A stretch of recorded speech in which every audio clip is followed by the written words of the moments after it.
Friend, welcome back to the my page. আমি আরোহী চলে এসেছি তোমাদের মাঝে। আজকে হচ্ছে 19শে জ্যৈষ্ঠ, মানে আর আজকে হচ্ছে মঙ্গলবার। আজকে হচ্ছে লোকনাথ বাবুর পুজো।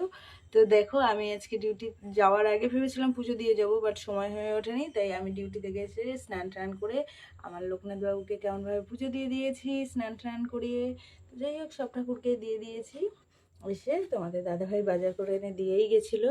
তো এই যে আমি পুজো টুজো দিয়ে গেছি। আর আমি আসার সময় আমাদের লোকনাথ বাবুর জন্য হচ্ছে এই যে রজনীগন্ধার স্টিকটা নিয়ে এসেছি, যদিও বা এটা আমার খুবই পছন্দের। তো যাই হোক, এখানেও আমি দিয়ে দিয়েছি আমাদের সব ঠাকুরকে পুজো। গণেশ বাবা। তো কেমন হলো সবাই অবশ্যই কমেন্টে জানিও, কে কেমনভাবে পুজো দিলে সেটাও জানিও। আমি কিন্তু একদম খুব ছোট্টর মধ্যে ওই কোনোরকম দিয়েছি আর কি, আম, লিচু, তালের শাঁস আর কি, মিশ্রি। মিত্তি আনতের বাবা ভুলে গেছে, আসলে আমিও বলিনি, ভুলে গেছি তার জন্য। তো এই হচ্ছে বিষয়। তো চলো, টাটা, বাই বাই।